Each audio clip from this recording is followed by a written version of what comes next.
founder of Coffee Brew Cafe. Actually, Coffee Brew was founded year 2000 after pandemic. So it started as a hobby. Then nag-start siya as drip bags. If you know drip bags, yung nilalagyan ng kape, yung nilalagyan ng mainit na tubig. Tapos yun. Doon, nag-start siya online. Then some of friends advised na, what if mag-start build ng physical store? So we started building physical store year 2001. So the idea of Coffee Brew is a place or a local place where artists, different individuals, and most locals pumupunta for a cup of coffee. So as you can see sa cover photo namin, we emphasize the dalawang hands nagfi-fist bump holding a coffee.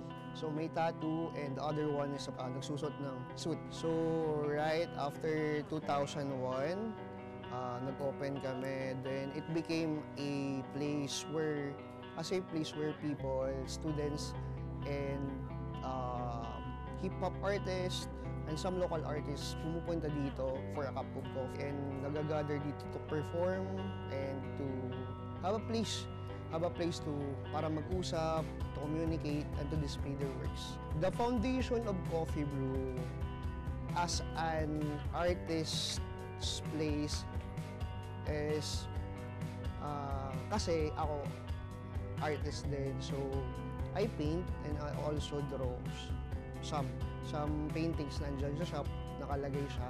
So mga locals din na pumupunta sa amin, and some of our tambay na students are multimedia arts from Lasal, Dasma.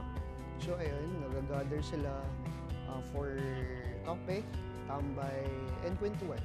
So it became their spot for arts and everything else that they want. We want Coffee Brew to be perceived as a safe local cafe for not only artists alike, but also for people who want to mingle or to know, to experience coffee in another way.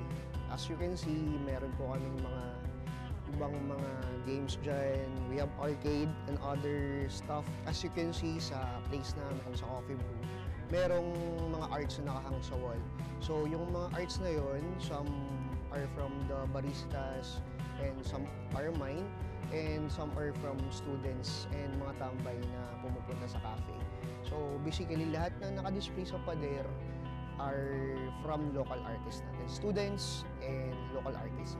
The community that we have here sa Coffee Brew are composed of 1, students, number 2, artists, and number 3 are artists din pero on music. So ayan.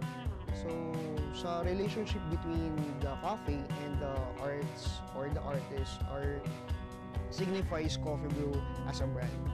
Kasi doon kami nag-start na mag-gather together yung mga artists pumupunta dito, and ayun nga, as mentioned kanina, most of the arts na nasa wall are from them.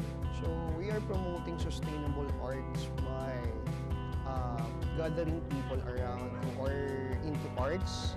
So we gather around local artists and nagkakape kami, nagto-talk about arts. Doon ka rin nakilala yung mga seryoji and the other artists na nakahang sa wall namin yung arts nila. Through communication and through a cup of coffee. So we're promoting sustainable arts through coffee by, halimbawa yung ginagamit nila na arts is from leaf. Yun. Ayun. So ginagamit nila leaf, and yung nasa wall namin, binebenta din siya actually. So those arts are sellable. We're selling that, and part of it mapupunta sa amin around 10%, and lahat na mapupunta sa artist. So it's a place where you can earn and display your art for free.